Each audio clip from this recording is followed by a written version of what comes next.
Everybody, Chris Pies here with another PCA sim racing classroom. This time we are not having a classroom relative to a series because we are in the off season, which is nice.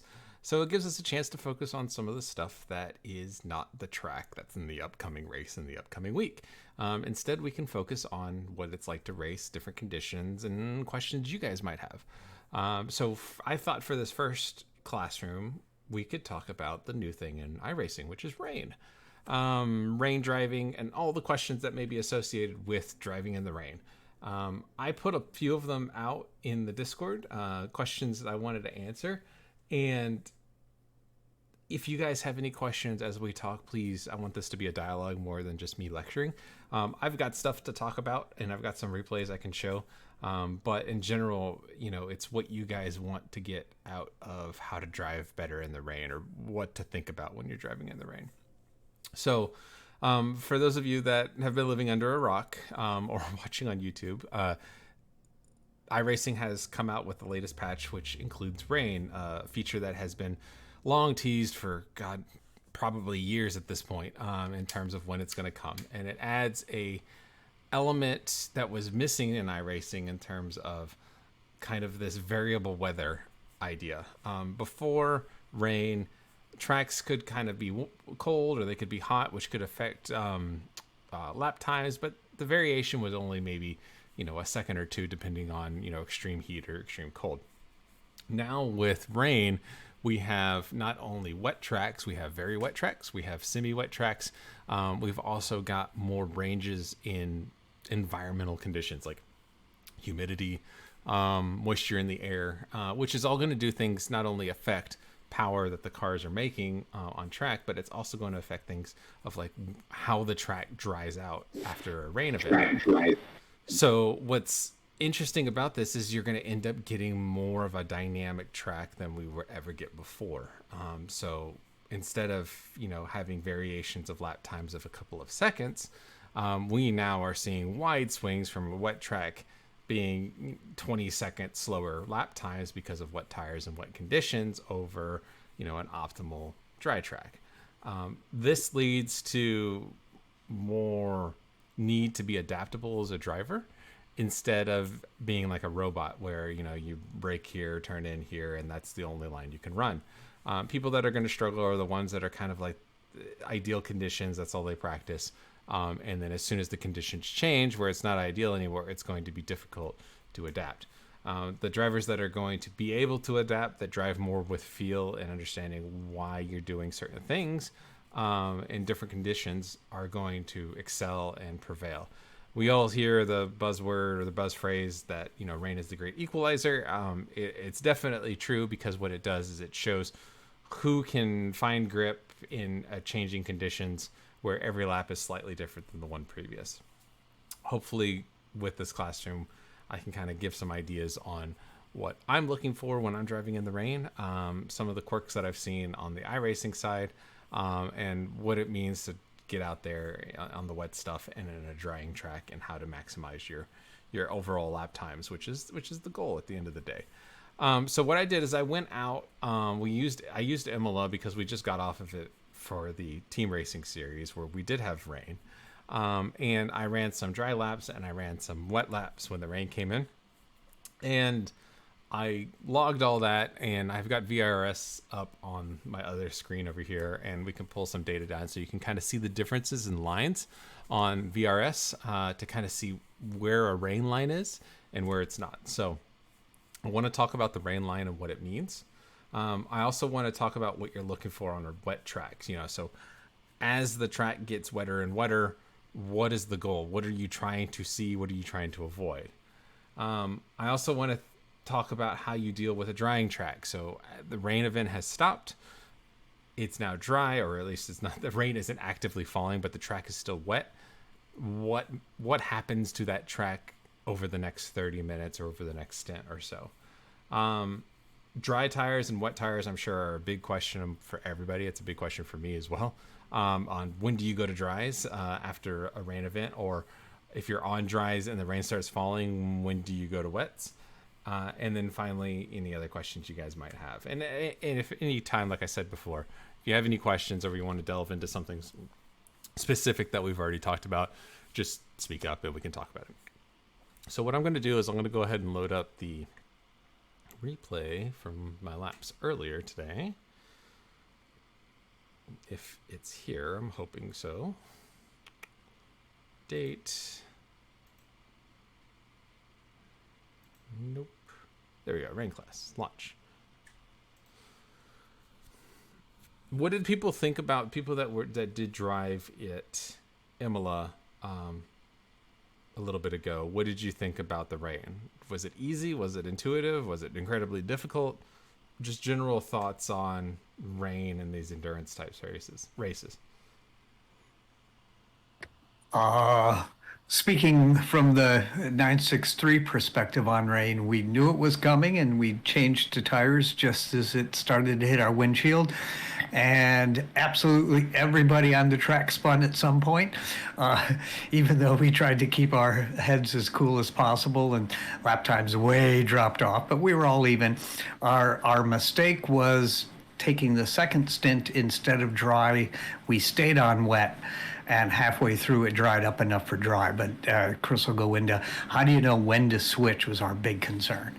But it was drivable. It was just very, very careful. Yeah, and that's the biggest thing that I've seen from driving the 963 and the prototypes is they are a handful. Just to thankfully, there's not. It doesn't seem like it's the most popular class in the team racing series, but they are absolutely a handful when the rain starts falling. And I think it has to do with the hybrid system and how it's delivering power. They're just overwhelming the rain tires. In the GT3 and the LMP2, if you do drive the LMP2, but we're not running it in PCA. But in the GT3, you've got all the driver aids, and the big one that helps a lot is ABS. ABS enables to kind of you can drive a little too deep and slam on the brakes, and rather than locking the wheels up, they will keep rolling, so you'll at least maintain a little bit of control if you get things wrong. So it helps out. In the 963, you don't have ABS, you lock things up, and usually you're around you're going. The big thing about rain is, at the end of the day, the traction circle that we're talking about. In general, you have, and I'm using my hands because I don't have the little notepad, but you've got a traction circle, and that traction circle is the ability that you've got to either decelerate, accelerate, or do lateral cornering, where as you pull G's in any different direction, it can only go so far before you've exceeded the grip of the tire that's on your car. And in the dry, your traction circle is pretty circular, and you've got really good grip, and people are very familiar with what the limits of the car are in terms of trail braking, accelerating, lateral G's, etc. When the rain comes in, and if you are on a wet tire, your traction circle goes from this to this. It incredibly increases or decreases down to almost nothing. And all of a sudden, any little input that you make is going to get you to the edge of the traction circle almost instantaneously. So going into a turn that's wet, you hit the brakes, boom, you're at maximum traction. You're not going to be able to turn at all. And so what that does is that makes us have to drive a certain way. It means that we have to really exaggerate the whole idea of, if we are turning the car, we can't do anything else. So if we're asking the tires to give us lateral grip so we can turn, you can't be braking and you can't be accelerating. You've got to basically be coasting to allow the maximum amount of grip to be able to turn. When you're accelerating, all of a sudden you're able to overpower the rear tires and get into traction control on a wet surface. So the car's ability to exceed the traction circle under acceleration is a very real thing. So you have to be ginger with it. So that old adage of, if the steering wheel is turned and you add if you have any steering input, your ability to go on the throttle is extremely limited, and you can only really go on throttle when the steering wheel is straight. I was always taught a string attached to the bottom of the steering wheel is attached to the throttle pedal.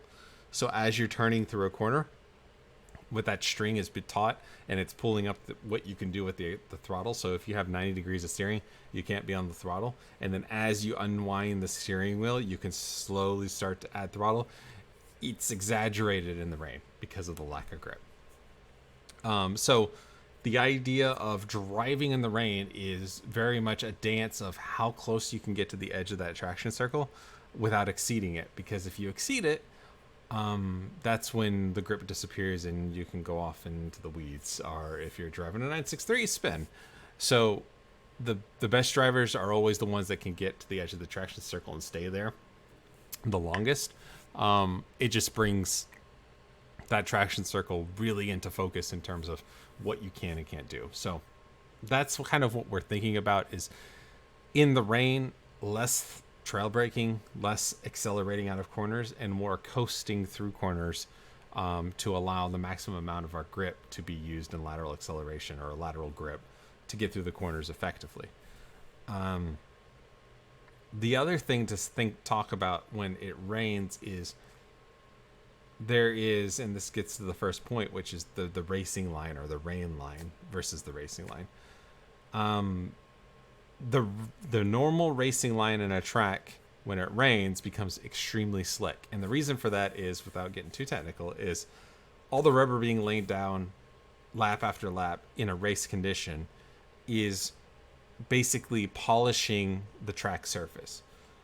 So if you look at a track under a microscope, you've got a bunch of like grooves. It is very it's like peaks and valleys in the actual surface of the track. Obviously, to the naked eye, it looks flat, it looks smooth, but when you get down to like a kind of a microscopic or a very zoomed in view, you've got peaks and valleys all the way through there. And the reason a car grips on a track is because the rubber and the tire, with the weight of the car, fills in those gaps in those grooves. And so what ends up happening is the rubber gets in those little things, kind of like a gear, two gears attaching to each other. The rubber gets in those grooves, and when you turn the car, that really grips up because of the rubber in the grooves. When cars go over and over and over a certain spot, like a certain braking area or a certain turn-in point, they leave rubber in those grooves over time. Well, that builds up, but it is effectively rubber at the end of the day. So rubber on rubber is very grippy. So the racing line in general tends to be very grippy in the dry. What happens when it rains, though, is that the rain doesn't have the opportunity to settle in the grooves, allowing contact with the surface of the road. So in best case scenarios, in terms of grip, the rain kind of fills it up, but you get a flat surface, but it's very slick. So the more grip, the more offline you are, you can still take advantage of the little peaks and valleys in the surface of the road. But if you're on the racing line, the amount of rubber that has been laid down becomes really polished and becomes really slick. So you have to drive off of the racing line because there's less grip on line than offline. So the advantage that you got in the dry from driving on the racing line with rubber being put down is all of a sudden a disadvantage. And so that's what we call the rain line, which is this. The rain line can be viewed as not the racing line, if that makes any sense. And I'll show some examples of it here in a second when we get more into the actual replay. So what does this mean? So that means when the rain comes in and when the track gets wet, we want to be driving offline. We want to be driving on this rain line to avoid the polish areas. Ideally, we want to spend as little time on the polish areas as possible, but in general, what that means is going into a corner, we're braking offline. We're not braking online, which is going to be the maximum distance to increase the radius of the corner. We're going to brake off center. So we're going to brake mid-track as opposed to online. However, the racing line at some point is going to cross over right in front of the rain line. And so you're going to have to cross the rain line at certain periods. The goal, though, is when you cross the rain line or the racing line on the rain line, you are going to be in a state or create a state in the car that you're going to be ready to accept that lack of grip when you cross it. So if you're going through, let's say, a left-hander, when you brake, you're going to be braking, say, mid-track, so like as though you were passing a car, so leaving a car width off of the racing line. And then When you turn into the corner, the racing line is going to cross in front of you. You're going to actually go past the racing line, slow the car down, and turn it where the grip is, and then kind of diamond the corner out, because the racing line is going to then cross on the exit as well. So you're going to cross the racing line at 2 points during a normal corner. The goal is, when you cross that rain line, is you're keeping the car as quiet as possible, because the grip is going to disappear. And where is the grip going to disappear? It's going to disappear first in the front of the car, and then it's going to disappear in the rear car. So what tends to happen in the rain, and if you drove at Imola in the last Teams Racing series, you'll probably notice that when you went into a braking zone and you tried to turn in, you had no grip on the front end. The car did not turn. And that's because by the time you try to turn in, you're crossing the racing line. You're crossing that polished surface. So there's no grip up front. The rear still has grip because you haven't crossed into it. So everything in the car is always going to be understeer, understeer, understeer, until you get over the rain line, or the racing line, back onto the rain line, and then all of a sudden it'll grip up and it'll actually turn. A lot of terminology I've been throwing out, a lot of theory kind of ideas. Let's see what that looks like in practice. So if I just randomly pick what would consider a dry line, or my best line that I had here driving, let's just take the first chicane at Imola as an example. So coming into turn 1, we're going to brake after the road, the little service road on the right. We're going to go all the way to the right side of the track, keep the radius as wide as possible on entry to maximize our speed. Nothing out of the ordinary here. So nice wide entry, brake, off the brake, roll the speed through, hit the apex appropriately, back on throttle, and that's the normal racing line through turn 1, right? I think everybody would agree that's what normally is. Well, if we get into the rain section, where you get really wet, that changes all of a sudden. So here we come into turn 1 just as normal, but instead of braking on line, which would be over here on the right, that is incredibly slick because of the polished surface. So we need to brake offline, so mid-track. And then as we're coming into the corner and we're slowing the car down, we can move the car over to the right as we're slowing the car down and getting off the brake pedal. But what's going to happen is right here, right in front of us, is the racing line. So we're going to have a period of basically no grip. So we have to be prepared for it. So we're going to displace the first apex. So normally we would be all up on this curb. We're not. And notice there's actually even a puddle right here. We don't want to touch puddles.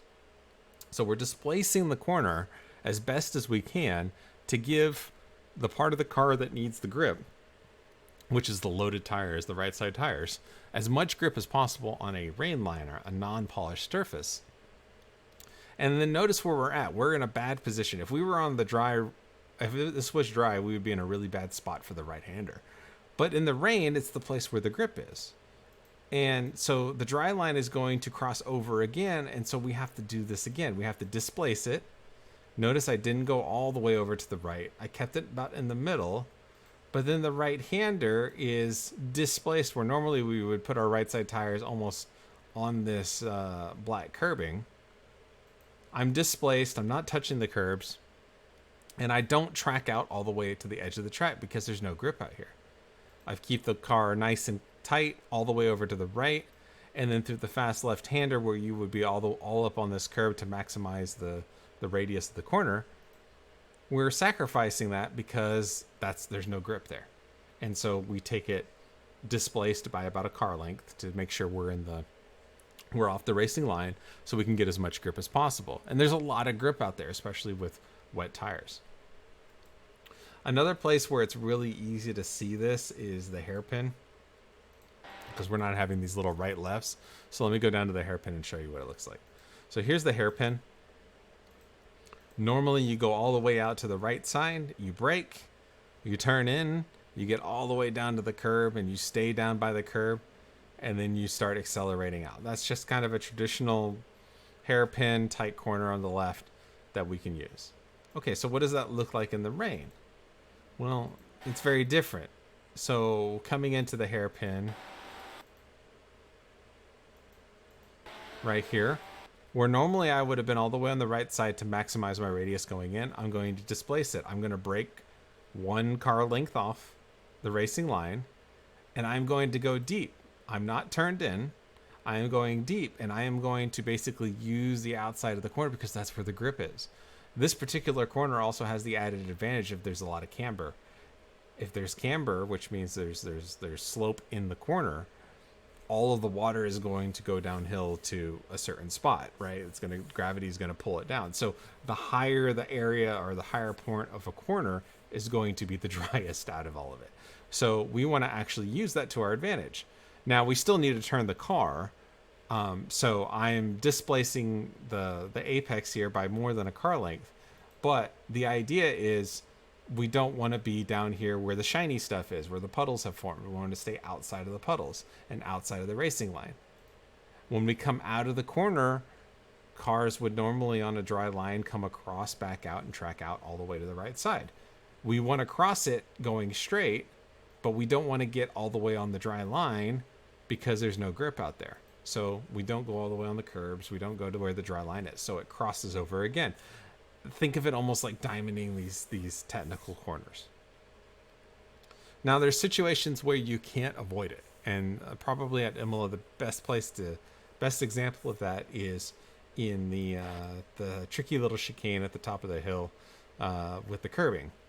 So up here, there's not really any way to avoid the dry line through here, and sometimes you just have to go slow. And so while you try to drive a wet line through here, at the end of the day, it all is slick and it's all terrible, and you just try to get through it as best as you can.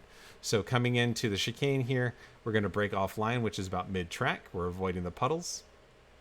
And then when we turn in, we're just making sure we're going slow enough, but this is the dry line right here, and this is the dry line right here, because it's really the only way to get through here with any effectiveness.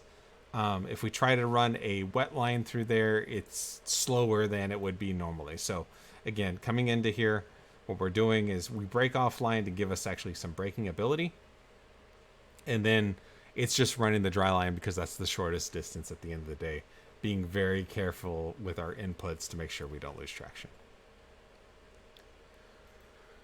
If I could boil this all down into a simple phrase or a simple concept, when you're racing in the rain, you want to make sure that you're not on the racing line to the best of your ability, and you want to avoid the shiniest parts of the track. So you're avoiding puddles, you're avoiding the shinier the track, the less grip there is. So if it's a mirror, there's no grip. If it's kind of a matte or a dull finish, you've actually got grip there. And so if we go back and look at the entry into this corner, look at the mirrorness or the absolute mirror over here on the actual racing line. Those are puddles. There's no grip. If you go over there and you try to brake, you're going to be hydroplaning. So we're looking for where the grip is, which is kind of the matte surface of the track. That's an easy way to be able to try to find that grip. So search for the grip, search where it's at. It's not always in the same place every lap. The track conditions are going to change, and where the puddles start to form are going to be in various areas. But the rule of thumb is water travels downhill, gravity affects it. So low parts of the track are going to puddle water, and so you're going to try to avoid that. Higher parts of the track are going to tend to have the water run away from it, so that's where the grip is going to be. So seek higher parts, higher areas, avoid lower areas is kind of a general rule of thumb. If we look at it from a graphical standpoint, I'm pulling up VRS here. I'm going to pull up this particular session, go on down, and I'm going to take this as the target, and then I'll take one of the wet laps as, specifically this one will be good. So we'll take that as the comparison. And so what I'm trying to do is look at certain areas. Well, that didn't do anything, so that's not good. Sorry. Give me 1 second. So we have that as the target. And then we go this as the there it is, the comparison. There we go. So blue is the dry lap, red dotted is the wet lap. If we just look at that turn one that we were talking about the first time, you can see the difference between the the rain line and the wet line. So the blue is the dry line. You can see how the rain line is on the braking zone offset. You can see how they cross at some point on the turn in, but the rain line goes a little deeper and diamonds the corner a little better. They cross again. On the exit, they're pretty similar, but that's not too bad a deal. And then on the exit, we're staying off of the rain line, or the dry line with the rain line, in order to maximize our grip, because that's where the less grip is on the exit at the corner.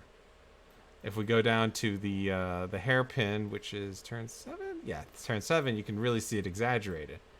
So here you go in the brake zone. The dry line is right up to the edge of the track where the rain line is offset. They cross on entry, so the wet line is going in deep and then braking after it crosses the dry line.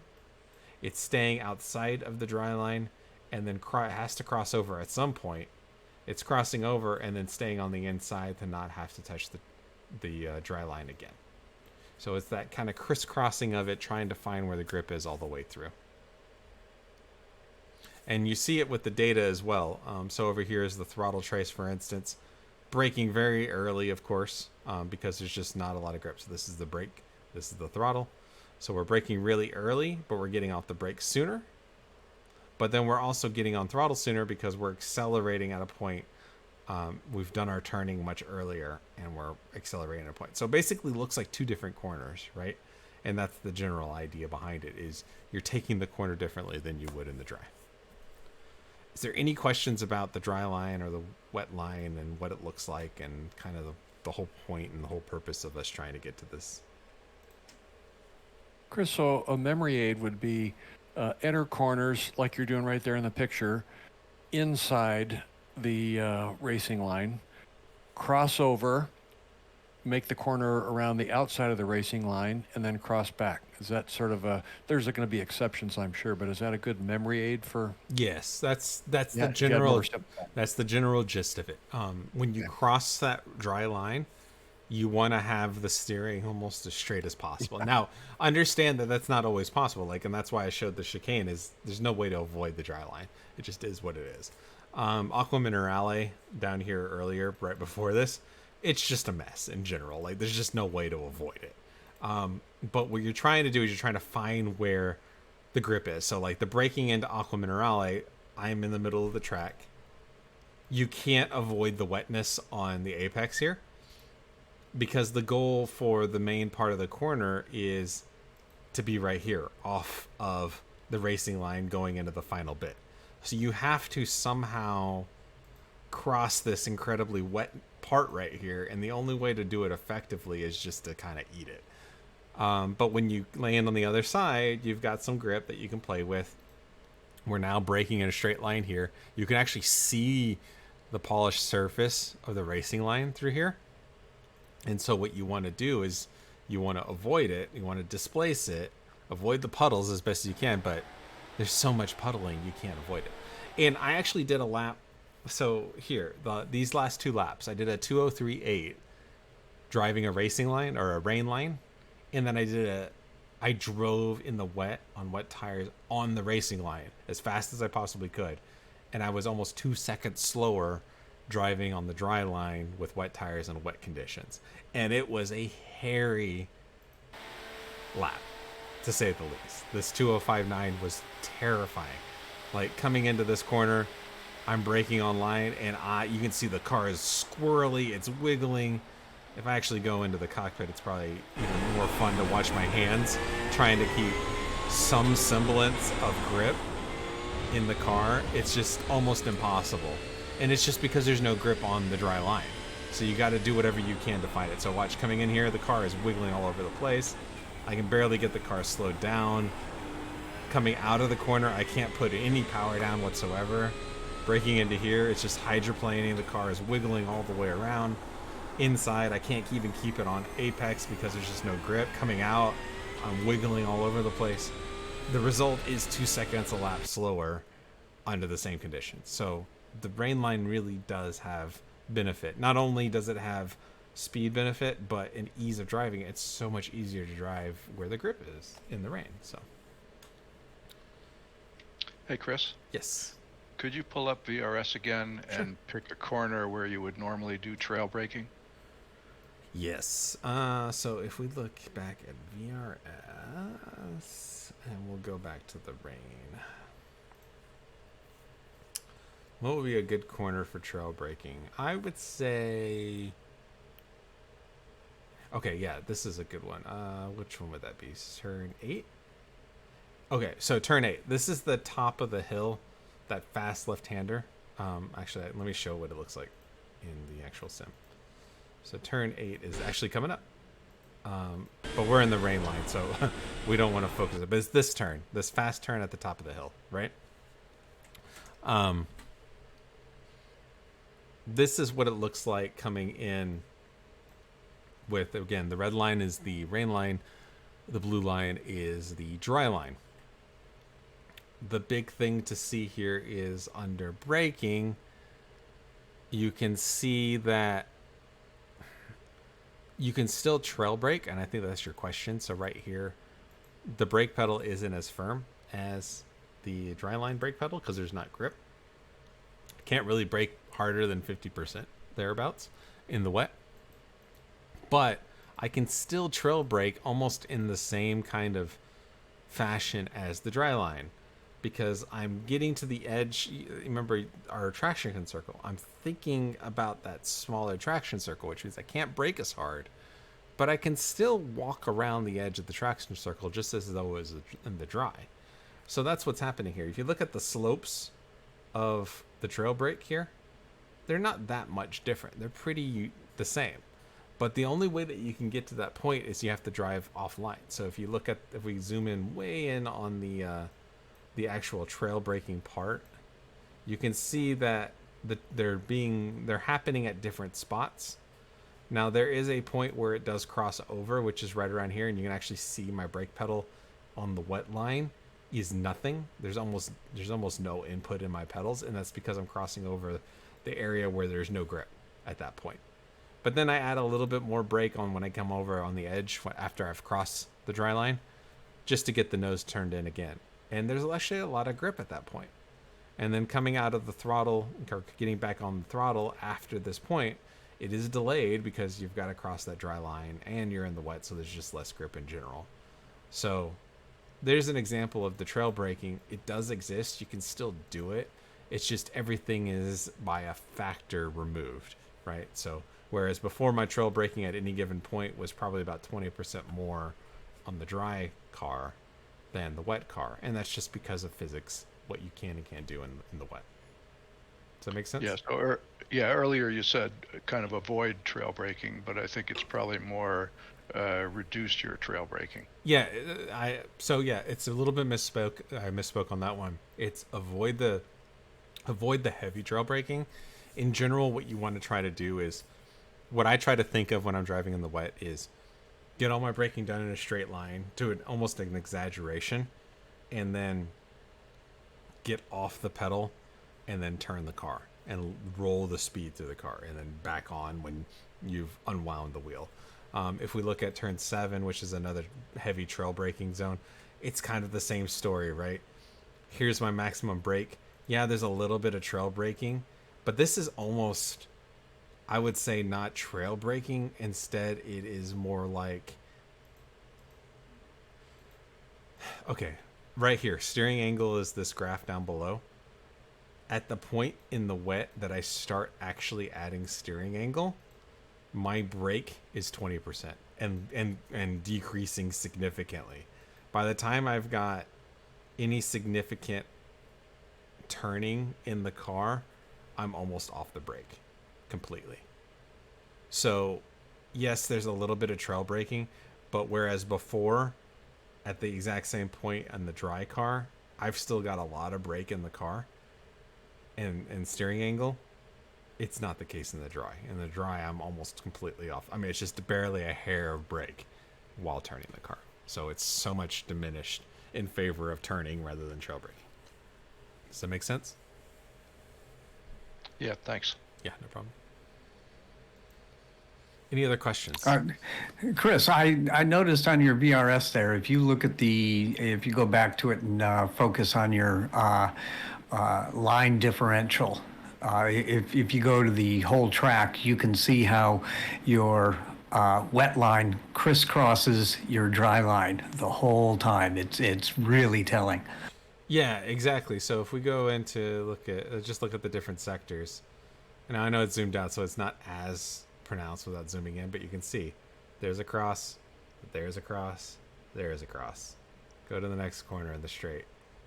Again, offset, there's a cross right here, there's a cross right here, and then there's another cross right here.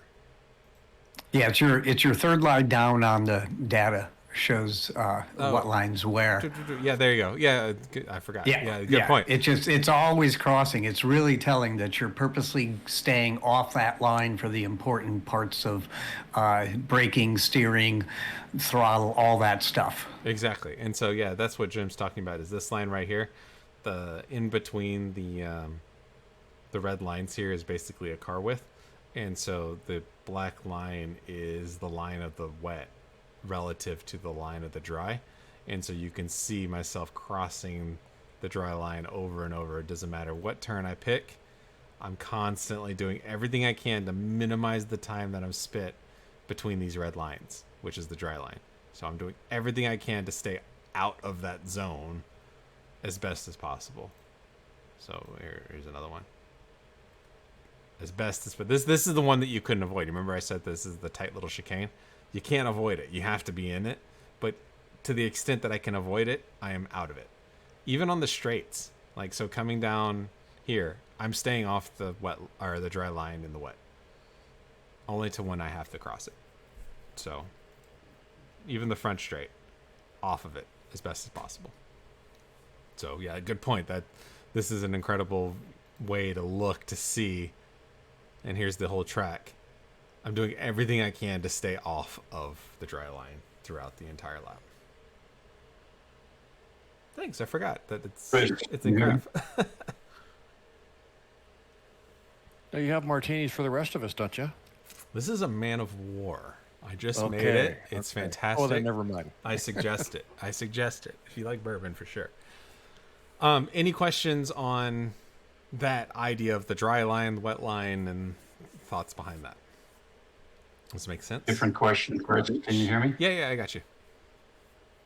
So, apologies if this was covered. I may have missed it, but what's your thoughts on use of traction control, brake bias, etc., for setting it up for wet racing? I heard brake bias is suggested to put it more back, traction control make it more active. Yeah. So, what are your thoughts? No, these are great questions, and it's a very real tool that we can use. All of these cars have 12, 11 stages of traction control, and they are, I think on the Porsche in real life, it is like 1 through 4 is dry, and then 5 through 11 is wet. And they're just, all it is varying stages of how much electronic gizmo interaction or interference that you get. And so the reason why there's specific wet settings is because when the track gets wet, you want the traction control coming in a lot sooner. If you're running dry traction control in wet conditions, it'll allow the car to slip more. But the problem is that it's much easier to get into a scenario where the car has gone over the threshold and the traction control can't save you. So you've crossed over the threshold, you're all out of sorts, and because you're on a wet track, there's no grip. No matter what traction control tries to do, try to save it, it won't be able to, and you're going to spin. So what I recommend with my teammates is make sure you've got the ability, either on a steering wheel, a button box, a keyboard, some way to modify your traction control in ABS on the fly. So if you get into wet weather or adverse weather conditions, you can change your traction controls in ABS for wet settings. It's just a tool that the car allows you to be able to use to help save you in these types of scenarios and make it easier to drive. So what I do in the Porsche, in the GT3, is when I get into a wet setting, I am dialing up from, let's say, 3 or 4 traction control all the way up to 8 or 9 for the wet weather. Same thing with ABS. I'm going from about a 3 or a 4 all the way up to 8 or 9. And that just, again, it means that the electronics are interfering a lot sooner and stepping in, but that enables them to save the car when you have more slip in the rain. The other, And the and what about upshifting earlier? upshifting, it's just normal. I wouldn't. You can always use what I call the redneck traction control, which is early shifts, so you don't have as much power going through the wheels.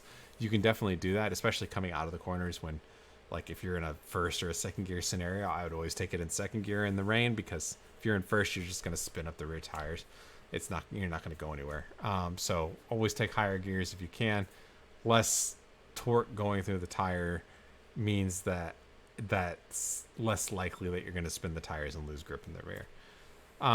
From a brake bias standpoint, it's very popular right now to pull the brake bias like all the way to the rear.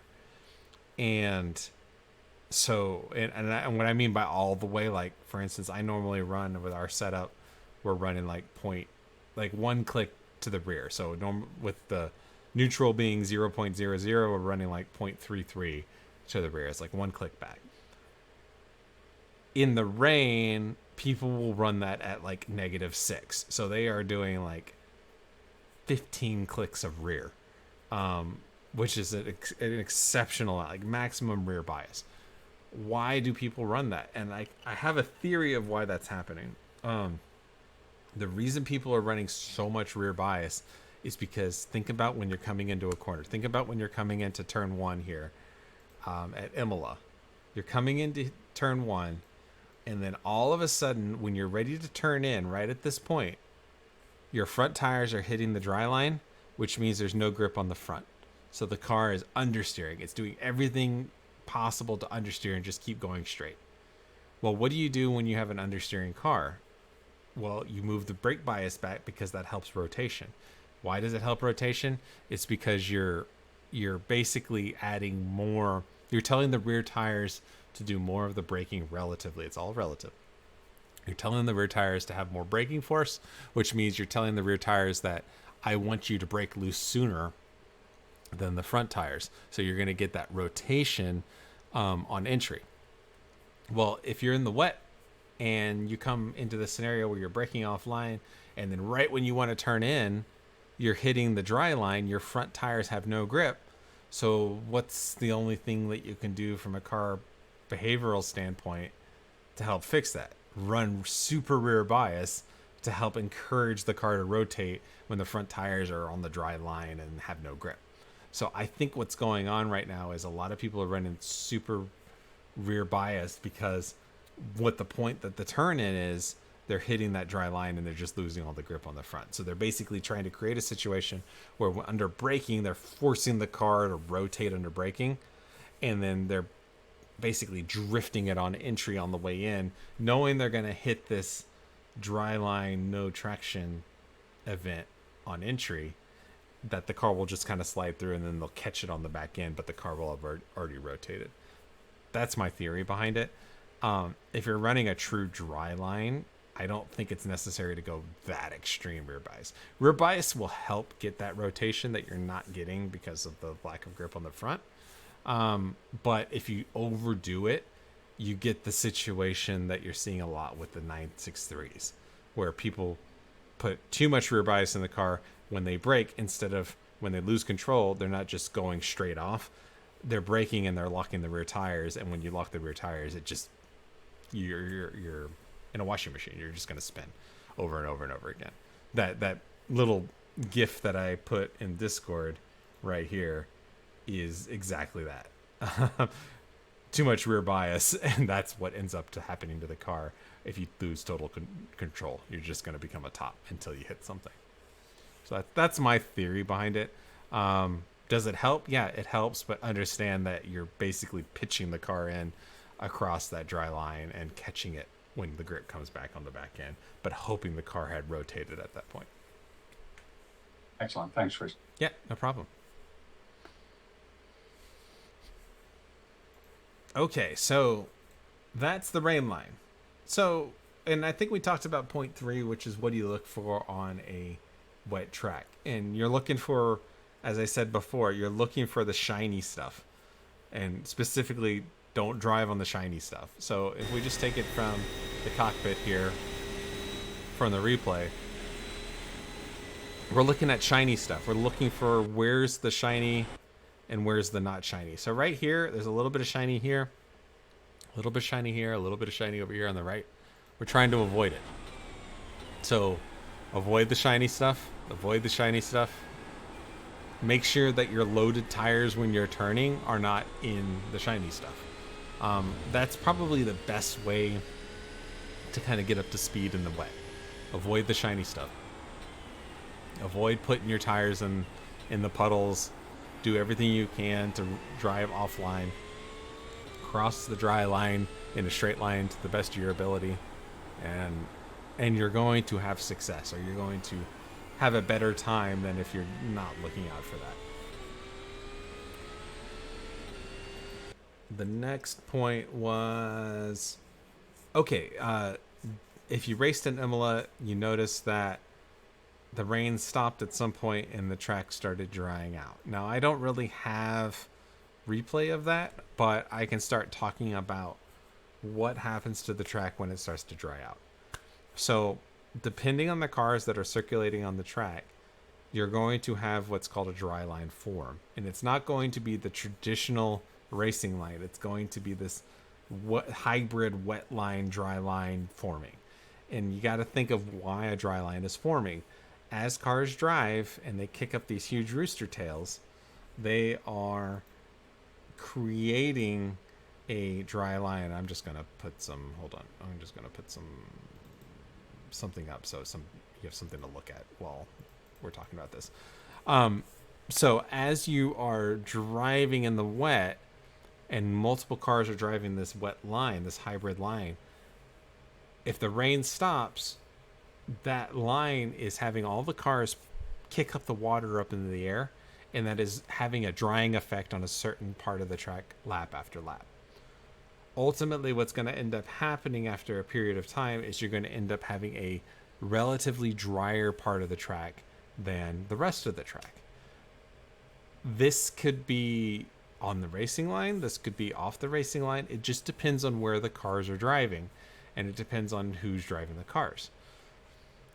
What will end up happening is you will start to see a lighter portion of the track actually developing lap after lap on the track itself. You'll actually see it. I hesitate to say lighter color, but it is a lighter color because the dark parts of the track are damp, and then as the track dries up, you're going to start to see what is lighter in visual gray. Like the track is gray, so it's going to be a lighter gray, but you'll start seeing this dry line form. And that is where the most of the grip is going to have. So everything we talked about, dry line, wet line, and everything, that works great when it's raining. But as the track starts to dry, you're going to be looking for this dry line forming. And it could be, like I said, it could be the traditional dry line. It could be slightly off center of the dry line. It just depends on where the cars have been driving over the past few laps. As it develops, the cars are going to continue to drive more and more. More and more people are going to see that dry line form, and they're going to say, that's where the grip is. I'm going to drive on that. And it's just going to become more and more exaggerated as the track dries. That's the line that you drive. If you step off that line, you're not going to have any grip. And so what ends up happening in a drying track is it becomes incredibly difficult to pass other cars, because if you're passing somebody that's on this dry line that's forming, you're now going into the wet and you're not going to have the grip. So trying to pass somebody on a drying track is incredibly difficult because of that. As soon as you step out, you hit the brakes, ABS, and you're going off track. Or you lose traction because you're now in a situation where there's just no grip. So it becomes this kind of one-line track, and that's just the only way you can run. In multi-class racing, passing happens, and you can't avoid it. So what do you do when you have one lane of fast track driving, but you have multi-class? Well, if I'm driving the slower car, I'm staying on that dry line bar anything. And the faster cars are going to just have to figure out a way to go around. So the 963s, the prototypes, are just going to have to figure out how to go around me on their wet line. They're faster anyway under horsepower. Pass me on the straights, fine, but going through corners, I'm taking the dry line, and it's up to them to figure out how to do it. If you are the slower car and you try to be courteous and you try to get off line, try to create an easy way for the prototype to pass, you're running the risk of sticking yourself from a dry line to a wet line, and if you're not ready for it, you can really catch you out, and you can end up going off into the gravel trap or into a wall or something like that because you weren't expecting the lack of grip offline. As the track continues to dry, that dry line is going to grow, and there will eventually be a time when the transition period will get to a point that you can switch back to dry tires off of wet tires. The $1 million question is, when do you go to dry tires in a wet race? I wish I had an easy answer for you because I would be using it, but right now it's kind of it depends. It depends on the track, it depends on the car, it depends on a lot of different factors. What I've seen from what I've run in races where we've had a drying track is that at some point the wet tires are going to start to overheat. And when I mean overheat is there's too much temperature going into the tires. You're asking too much of the wet tire. They're not designed to operate at a certain temperature, and you're just overheating the carcass of the tire, and it's losing grip, not because of the wet, but because there's too much temperature in the tire. More temperature in the tire results in higher pressures. Higher pressures tend to be the tires start to balloon, and there's just less grip in general in the tire. I've found that to be right around like the mid 27 psi's. One of the nice things about the GT3R is we've got and I think the 963 too, but we've got a tire pressure gauge right here on the car. So right here in the middle underneath the gear lever, you've got the tire pressure, so 26 psi's. When I've noticed that on a wet tire, when it starts to really dry out, you start to see those pressures get above 27.5 into the 28s or so. That's way too hot for the wet tire. There's no grip. It's like driving on a wet track, but it's not because it's wet. It's because you're overheating the tire. For me, when I start to see the pressures get up above mid 27s, that tells me that there's enough of a dry line that has formed that I can go on dry tires as long as I stay on that dry line and to some success. That tends to be the transition point. There's always this temptation to go onto dry tires too early. If you go on dry tires too early, at best, you just run slower times. At worst, you lose control of the car because it's not designed to run in the wet. So make sure when you make the commitment to switch from wets to dries, you're in a good spot. I would rather err on the side of caution of we're running the wet tire on a dry track for 1 or 2 laps too long than run a dry tire on a wet track 1 or 2 laps too early, if that makes sense. Everybody's got to switch at some point, so you're not losing time in the pit box. It's just making the proper decision on when you want to make that crossover. And it depends on who's in the car as well. If you have a driver that is really comfortable with adaptable conditions and cars that don't necessarily have grip and able to save the car and just in general deal with whatever's thrown at them, that may be the right person in the car for that transition period. If you have somebody that's not familiar with that is not comfortable with the car sliding around, then you probably don't want to use them for the transition period. You want to use somebody else. And there's nothing wrong with that. There's people that are experts at range driving just because it meshes with their driving style.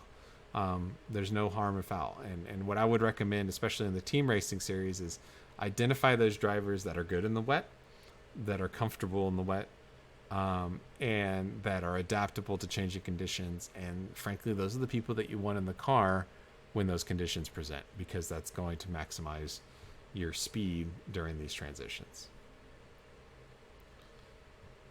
Any questions about when to switch? Yeah, go ahead. Yeah, I do. Now that we're in the realm of rain, which we haven't really gotten into yet, we've dabbled with it and stuff like that. F1, of course, there's people studying weather maps and watching the times the other teams are putting in and making judgment calls on what to do. Could having a spotter, who really is a tire manager, be more valuable to us as we get into more rain races? Absolutely. You need to have I some. can't watch weather maps while I drive, I can tell you that. And trying to make a judgment call on when to switch, that's a tough thing when you're in the car. Yeah, you want to have, just in general, especially with the team racing series, you got to have two people driving. Like, that's the rule, right? Yeah. So Yeah. the person not in the car can serve as the engineer, so to speak. And we've got this weather map right here. I don't know if it's going to show me on the replay. Yeah, there it is. So Yep. here's our little weather map, and we can pop it out, and it'll show down here, and it'll show you what the weather looks like that's upcoming. If you see this line coming, you know the weather's going to hit. There's not a question on whether or not it's going to hit. And so it's just determining how you can structure the strategy of your race to best accommodate the impending weather. In the Imola race specifically, if you were in the GT3 car and you like saved a lap of fuel throughout the race, when the rain finally hit, it actually hit right with a scheduled pit stop, meaning that when you stopped for fuel, because you had to, you could change tires to wet, knowing the rain was right on top of you. If you didn't do that, that means that when you took the pit stop and took fuel, you'd go back out on dry tires, but then maybe 5 laps later, you'd have to come down, spend 40, 50 seconds in pit lane, changing to wet tires that the other cars may not have had to. So that's where strategy works out, that if you can extend your pit stops or your pit strategy to correspond with the weather that's coming in, you can save yourself a stop for tires because you're changing tires when you would normally have done it anyway. The only way to do that is very difficult for the driver to do it because, one, you don't have access to the actual radar when you're driving, and two, you're focusing on driving the car, so you need somebody that's in the pit box, somebody that's not driving the car, to kind of think about this on how best to structure it. Sometimes you can't avoid it. Sometimes the rain's going to hit in the middle of the stint and you need wet tires and there's nothing you can do, but everybody's going to be in that boat. But how you can minimize the times you come down pit lane to change tires will greatly affect the results of the race, because if you can cut one out relative to everybody else, you just saved yourself 50 seconds, if possible. So it's a good, and that's one of the great things about rain now, is that it invites different opportunities, different strategies for team racing, because you can find somebody that's maybe not the fastest car on track, but they had a really good strategy and they could win the race because of it. So it's a really good thing to think about.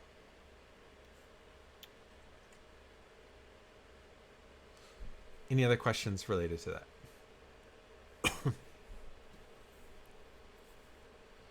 Okay, any other questions in general in terms of rain, team racing? Yeah, I'm graphics a little challenged. Horsepower. What's the most effective settings so I can see the transition on the shiny part versus the not shiny part? I don't see that very well. Okay, so I'm not totally sure, but if you want to screenshot this, and I can screenshot this and put it in Discord. In fact, I'll do that right now. Yeah, I can't see the detail. Yeah, so I'm going to screenshot this. This is mine, what it is. And what it ends up doing with these settings is I can see puddling. I can see the differences between shiny parts of the track and not shiny parts of the track, and still keep a reasonable frame rate at this rate. Now, it depends on your graphics settings in terms of, what GPU you're running. If you're running VR or you're not, you're running triples or not. There's a lot of different factors on. My understanding is one of the more important. Well, you know what? I'm not going to even comment on it because I'm not totally sure now that I'm looking at it. I just know that if you run these settings, you'll be able to see the puddles and stuff. And I know that if you're not, I forget what it is, but if there's one of them that if you don't click, the puddles kind of disappear, because I've seen some other people run with really low settings and it just looks gray and you can't see where the wet spots are on the track. So the general even if you can't run where you can see puddles in general, the thing to remember is low spots on the track will always have puddles. And but I mean, that's in general. It's just the low spots on the track. So anywhere where there's camber, you want to stay off the bottom part of the track where there's camber, because all the water is going to flow to where the camber is going. So the apex of corners on camber, that's always a problem.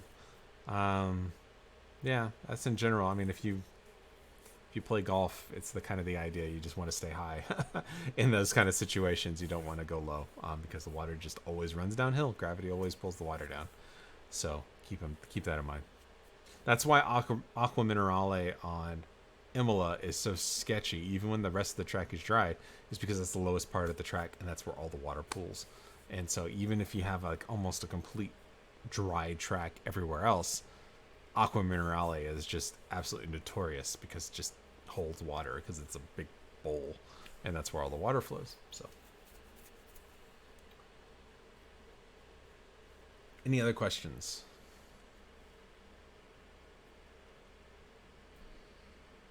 I forgot the name with the setting. I think it was like rendered dynamic track data.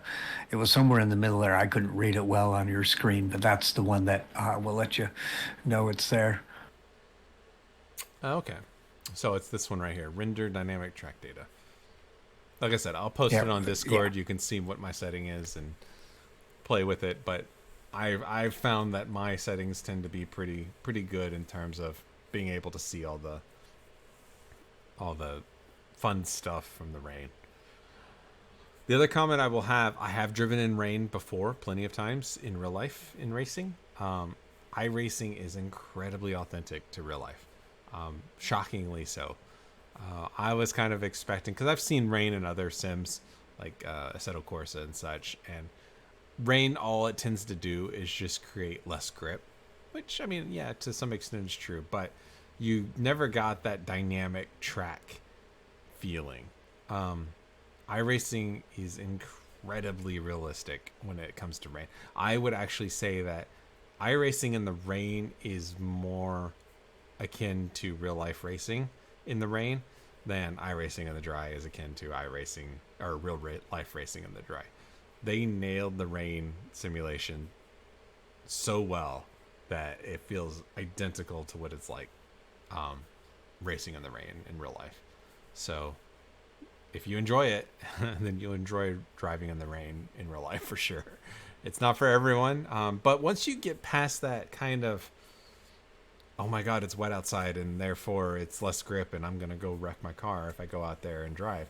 Once you get past that kind of fear and you actually just go do it, it's really not too bad. All the grip levels are just a lot closer, and so you get to the limit a lot quicker, but that's not necessarily a bad thing. So another thing that I constantly see, at least when I used to do a lot of HPDEs, and I know with PCA we do a lot of HPDEs, people were very reluctant to go drive. It was raining out. They just kind of viewed it as a lost day. Oh, it's raining out. There's no point. I don't want to run the risk of something bad happening.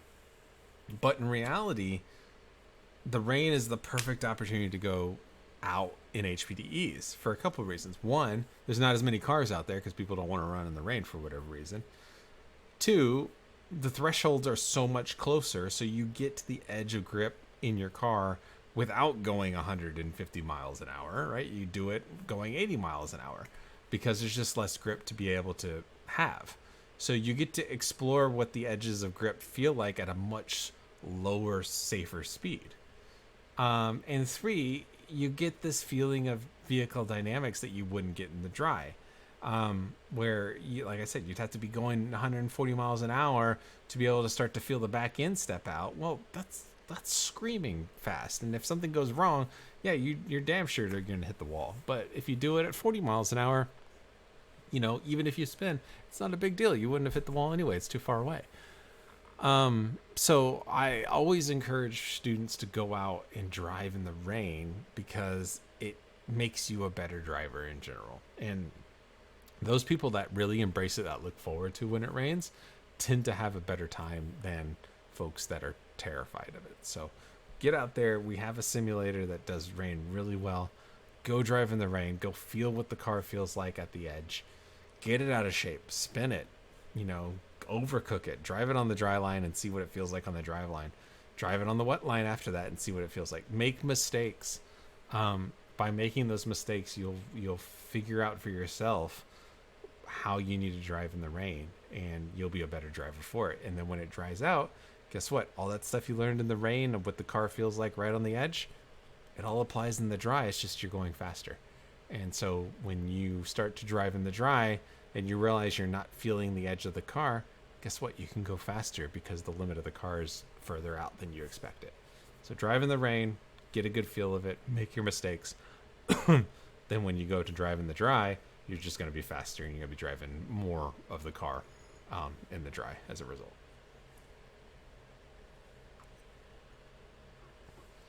Cool. Well, I will stop the replay there. Is there any other questions? I'm actually going to pull up another replay if people don't want to stick around, but I'm not going to force people to watch this. But that's all really I had about driving in the rain. What I'm pulling up is the when we ran my team ran the Sebring 12 hour when the rain first came out in iRacing. There was an absolute hellacious rainstorm in the middle of the race, and it was some of the most harrowing footage and experience that I've ever experienced in iRacing. And so I recorded that portion of the race just to show what it kind of looks like, and especially in multi-class too, and kind of what things to think about. So I can play a little bit of it here. But unless other people have specific questions, I mean, that's kind of all I had for the class.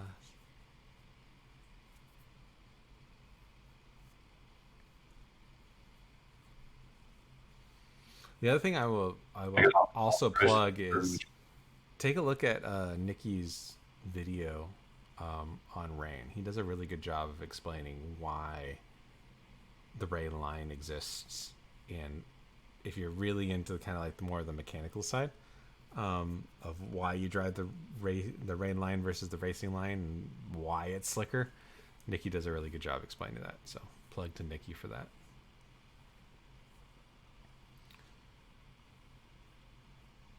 What were you gonna say, Joachim? Nothing. Just thanks, Chris. Oh yeah, no Insightful problem. again. No problem whatsoever. And Okay. with that, I got to run. Yeah. Thank you. No problem. Okay, let's see You too. where this. Thanks, Chris. Yeah, no problem. 201. Okay, let's see if we can. Oh no, did it not record? It better record. Oh yeah, no, here comes the rain. Okay. So now here's the rain. It's coming in. So let's do a couple of laps for it. Boom, boom, boom.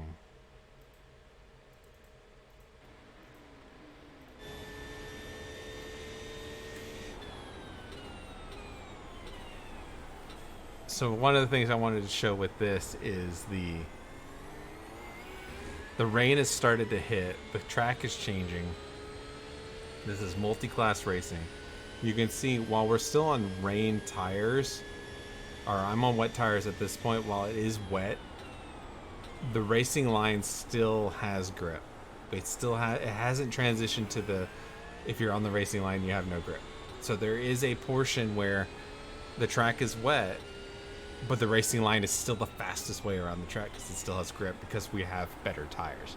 It's getting to the point where it's transitioning to where you can't do that, but at least for a few laps, when the rain first hits, you are still better to run the dry line because there's still grip there.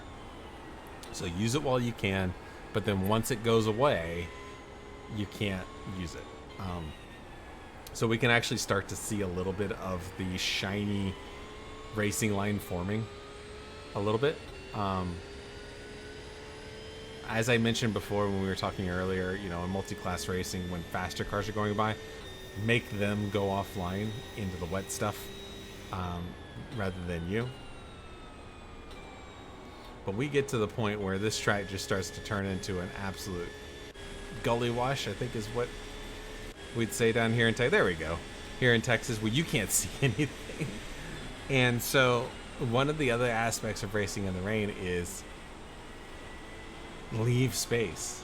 If you can't see anything, don't be right up on the car in front of you, because if they make a mistake or they brake when you're not expecting it, you're just going to run right in the back of them. So do what you can to at least stay safe, but at the same time, we're still racing. So do what you can to put yourself in a safe space that if a mistake happens, you're not going to wreck the car in front of you.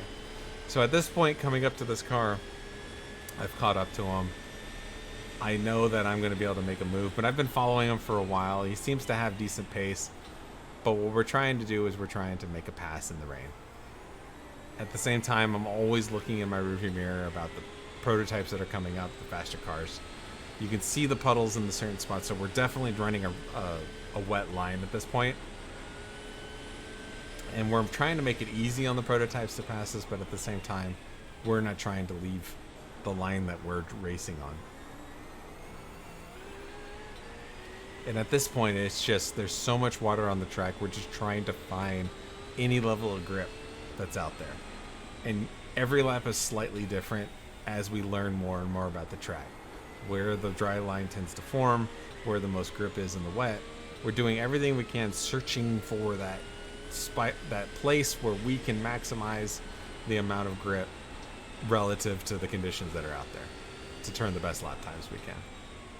And then you can actually see that the car in front of me is frankly doing a better job than I am. He's opened a gap as a result.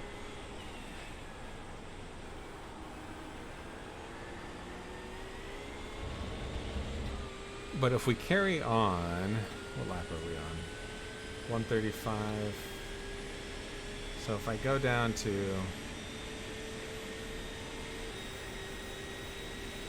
say 146, if I have it, and it's still raining. 150,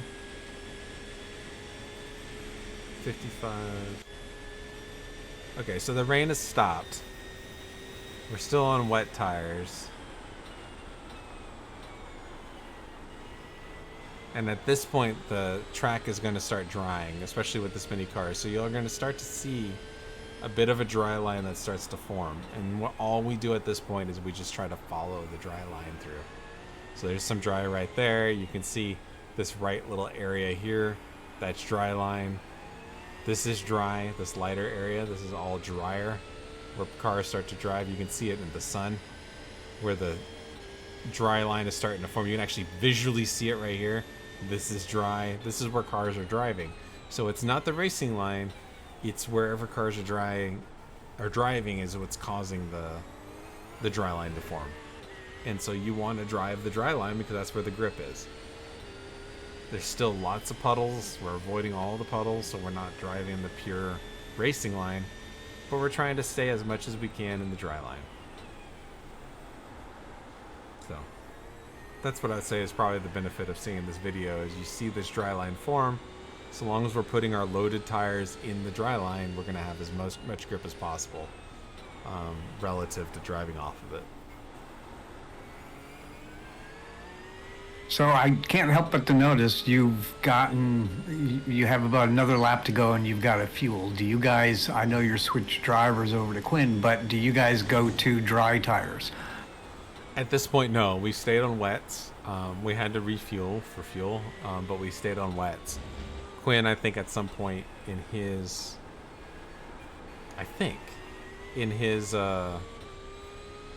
stint, switched over. And it's just because, again, remember I was saying about the pressures? Look at the pressures of the tires currently. 25's up front, 26's down in the rears. They're not anywhere near the mid 27s to where the wet tires are overheating.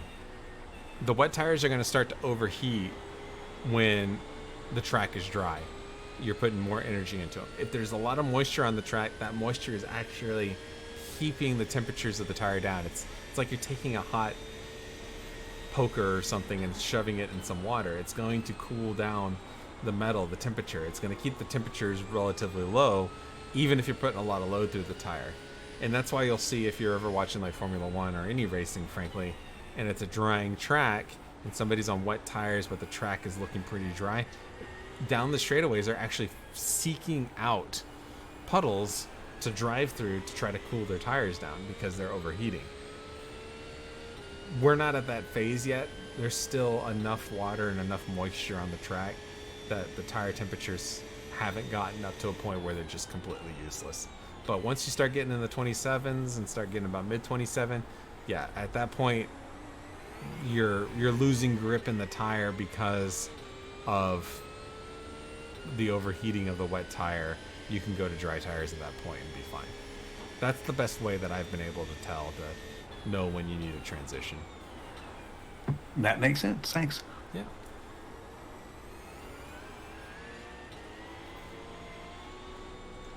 All right, cool. Any other questions?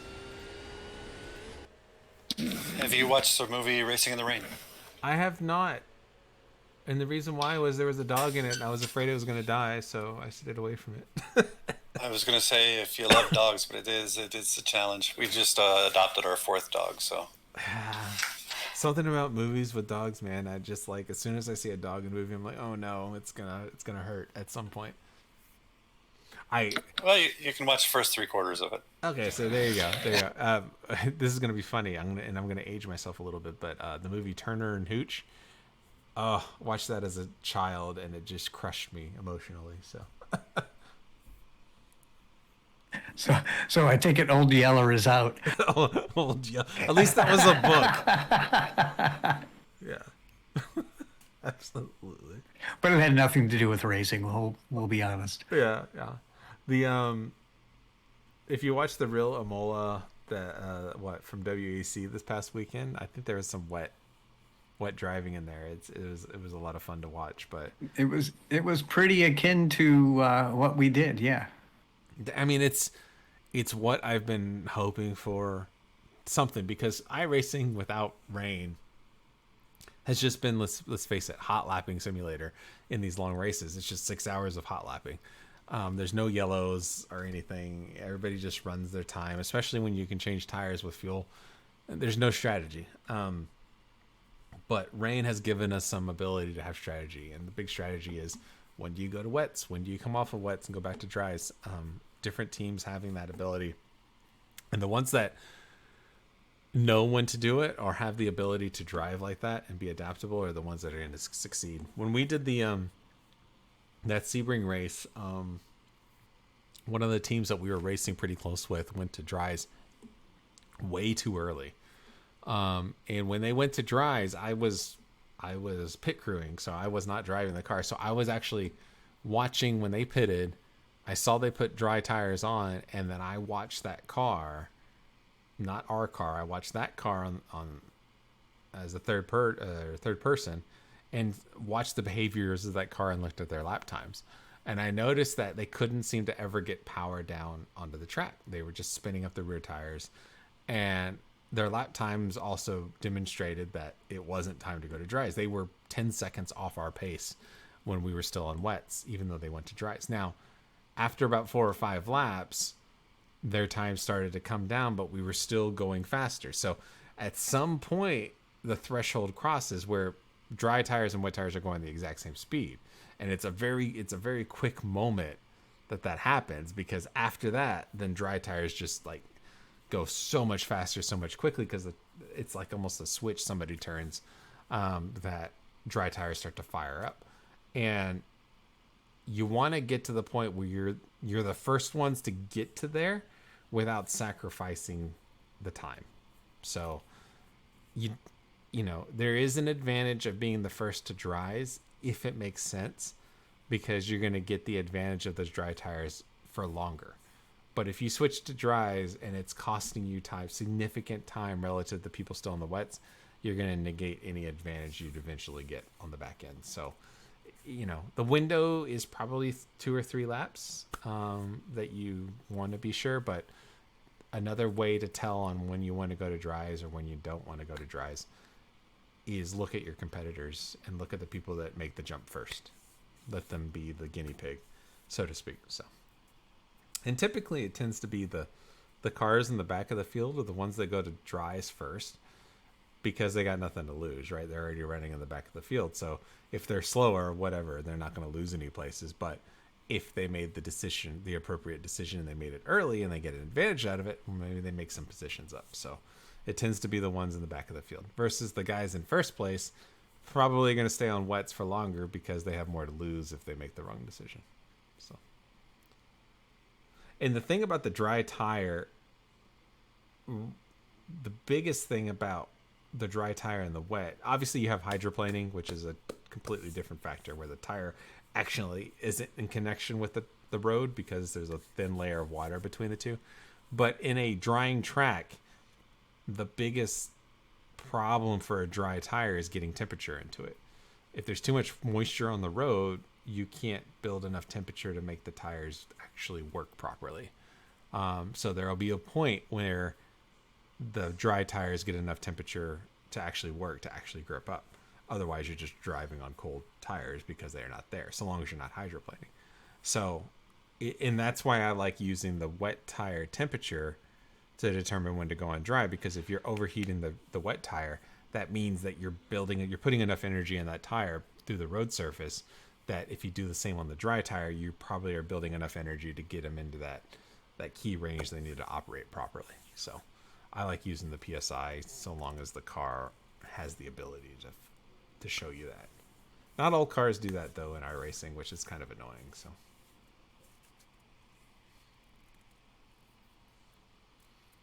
okay, well, like I said, we've got, in terms of the PCA, well, real quick, I'm going to go ahead and stop the recording because I think that's where we'll end it. So thanks for watching. If you're watching in YouTube land, we'll have another classroom coming up in a couple of weeks or so, and we'll tackle a new topic.